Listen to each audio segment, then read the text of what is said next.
प्रेम से बोलिए भगवान गणेश की जय, भगवान भोलेनाथ की जय। ओम नमः शिवाय, श्री पार्वती पतये नमः। नमस्कार भक्तगण, आप सभी पर भगवान भोलेनाथ माता पार्वती की कृपा बनी रहे। मैं कविता तिवारी आपका आपके चैनल कविता तिवारी में स्वागत करती हूँ। आज हम सुनेंगे श्रावण मास महात्म्य अध्याय 19 की कथा। कथा से पहले सुनेंगे भगवान शिव से जुड़ी हुई एक बहुत ही प्यारी कहानी। शिव जी की पूजा देवता और राक्षस, देव और असुर, श्रेष्ठ और अधम दोनों करते हैं। वह हर किसी के लिए महादेव हैं। भगवान विष्णु भी उनकी पूजा करते हैं। भगवान विष्णु की शिव भक्ति को बताने के लिए एक बहुत ही सुंदर कहानी है। तो आइए कहानी शुरू करते हैं। एक बार भगवान विष्णु ने शिव जी से वादा किया कि वह भगवान शिव को 1008 कमल अर्पित करेंगे। वह कमल के फूलों की तलाश में गए और पूरी दुनिया में खोजने के बाद उन्हें सिर्फ 1007 कमल के फूल मिले। एक कमल कम था। उन्होंने आकर सब कुछ शिव के सामने रख दिया। शिव भगवान ने अपनी आंखें नहीं खोली, वह सिर्फ मुस्कुराए क्योंकि एक कमल कम था। फिर विष्णु भगवान ने कहा, मुझे कमल नयन कहा जाता है, जिसका अर्थ है कमल के फूलों की तरह आंखों वाला भगवान। मेरी आंखें किसी कमल की तरह सुंदर हैं, तो मैं अपनी एक आंख अर्पित करता हूँ। और उन्होंने तुरंत अपनी दाहिनी आंख निकालकर शिवलिंग पर रख दी। इस तरह की भेंट से प्रसन्न होकर शिव ने विष्णु जी को प्रसिद्ध सुदर्शन चक्र दिया। प्रेम से बोलिए भगवान भोलेनाथ की जय, भगवान विष्णु की जय। आइए अब सुनते हैं महात्म्य की कथा। ईश्वर बोले, हे महामुने, अब मैं श्रावण मास में दोनों पक्षों की एकादशी तिथि को जो किया जाता है उसे कहता हूँ। आप सुनिए। हे वश, रहस्यमय अतिश्रेष्ठ महान पुण्य प्रदान करने वाले तथा महापातकों का नाश करने वाले इस व्रत को मैंने किसी से नहीं कहा है। यह एकादशी व्रत श्रावण मास में मनुष्यों को वांछित फल प्रदान करने वाला, पापों का नाश करने वाला, सभी व्रतों में श्रेष्ठ तथा शुभ है। इसे मैं आपसे कहता हूँ, आप एकाग्रचित्त होकर सुनिए।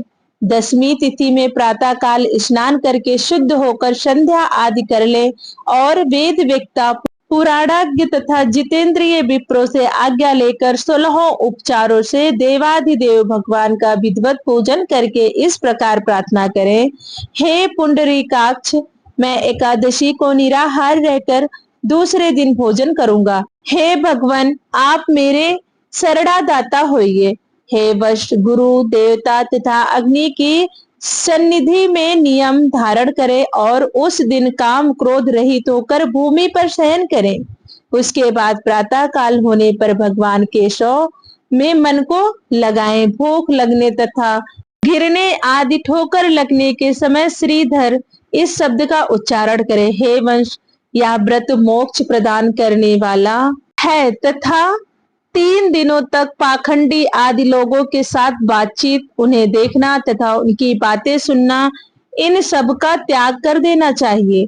तदनंतर क्रोध रहित होकर पंचगव्य लेकर मध्याह्न के समय नदी आदि के निर्मल जल में स्नान करना चाहिए। सूर्य को नमस्कार करके भगवान श्रीधर की शरण में जाना चाहिए और वर्णाचार की विधि से सभी कृत्य संपन्न करके घर आना चाहिए। वहां पुष्प, धूप तथा अनेक प्रकार के नैवेद्यों से श्रद्धा पूर्वक श्रीधर की पूजा करनी चाहिए। उसके बाद सुवर्ण में पंचरत्न युक्त श्वेत चंदन में लिप्त तथा 2 वस्त्रों से आच्छादित कलश को स्थापित करके और शंख चक्र गदा युक्त देवाधिदेव श्रीधर की प्रतिमा स्थापित कर उनकी पूजा करके गीता, वाग्य तथा कथा श्रवण के साथ रात्रि में जागरण करना चाहिए। इसके बाद विमल प्रभात होने पर द्वादशी के दिन विधिवत पूजन करके कृतकृत्य होकर बुद्धिमान को चाहिए कि श्रीधर नाम का जप करें। इसके बाद शंख चक्र तथा गदा धारण करने वाले देवादिदेवेश श्रीधर की पुनः पूजा करे और सुवर्ण दक्षिणा सहित कलश ब्राह्मण को प्रदान करे। उस समय ब्राह्मण को विशेष करके नवीनतम अवश्य प्रदान करे। इस प्रकार प्रार्थना करें, भगवान श्रीधर, आज आप मुझ पर प्रसन्न हो और मुझ अक्षयोत्तम लक्ष्मी प्रदान करें। हे मुनि श्रेष्ठ, इस प्रकार उच्चारण करके जगत गुरु श्रीधर से प्रार्थना करके श्रेष्ठ ब्राह्मणों को भोजन कराकर अपने सामर्थ्य अनुसार दक्षिणा देनी चाहिए। उसके बाद सेवकों आदि को भोजन कराकर गायों को घास खिलानी चाहिए। इसके बाद मित्रों तथा बंधु बांधवों समेत स्वयं भोजन करना चाहिए। हे सनत कुमार, मैंने आपको यह श्रावण मास की शुक्ल पक्ष की एकादशी व्रत विधि बतला दी। इसी प्रकार कृष्ण पक्ष की एकादशी में भी करना चाहिए। दोनों व्रतों में अनुष्ठान समान है, केवल देवताओं के नाम भेद है। जनार्दन मुझ पर प्रसन्न हो, यह वाक्य बोलना चाहिए। शुक्ल एकादशी के देवता श्रीधर है और कृष्ण एकादशी के देवता जनार्दन है। हे सनत कुमार, यह मैंने आपसे दोनों एकादशियों के व्रत का वर्णन किया है।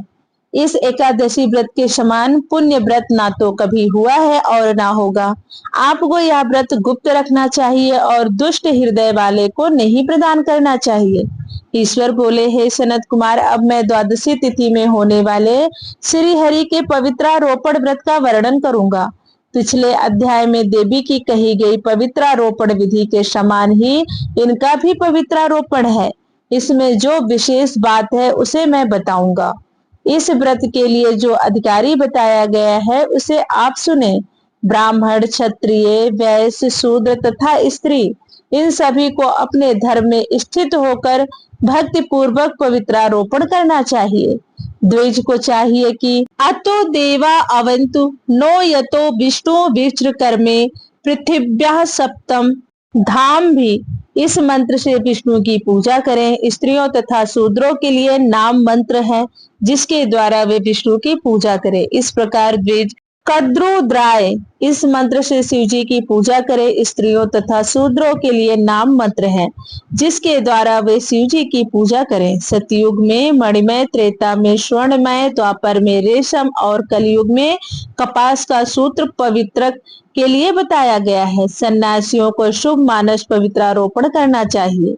बताए गए पवित्रक को सर्वप्रथम बांस की सुंदर टोकरी में रखकर शुद्ध वस्त्र से ढककर भगवान के सम्मुख रखें और इस प्रकार कहें, हे प्रभु, क्रियालोप के विधान के लिए जो आपने अच्छदन किया है, हे देव, आपकी प्रसन्नता के लिए मैं इसे कहता हूँ। हे देव, मेरे इस कार्य में विघ्न न उत्पन्न हो। हे नाथ, मुझ पर दया कीजिए।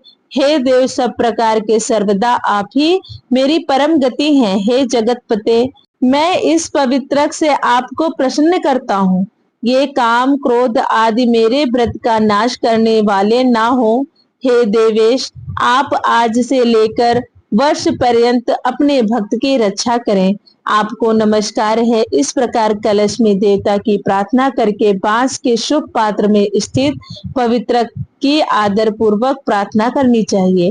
हे पवित्रक, वर्ष भर की गई पूजा की पवित्रता के लिए विष्णु लोक से आप इस समय यहाँ पधारे हैं।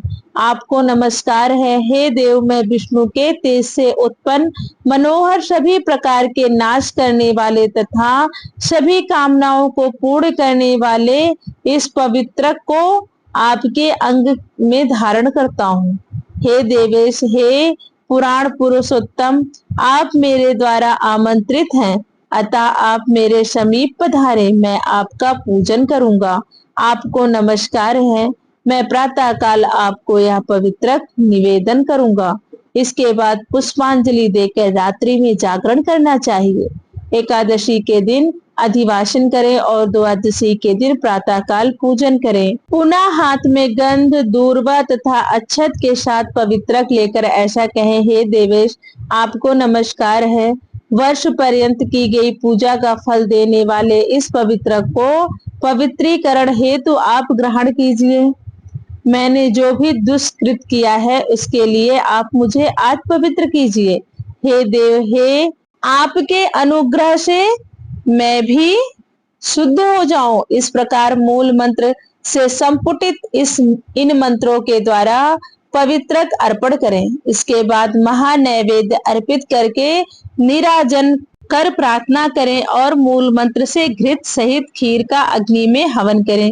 इसके बाद इसी मंत्र से पवित्रक का विसर्जन करके इस प्रकार बोले, हे पवित्रक, वर्ष भर की गई मेरी शुभ पूजा को पूर्ण करके अब आप विसर्जित होकर विष्णु लोक को प्रस्थान करें। इसके बाद पवित्रक को उतार कर ब्राह्मण को प्रदान कर दें अथवा जल में विसर्जित कर दें। हे वंश, मैं आपसे श्री हरि के इस पवित्रारोपण का वर्णन कर दिया।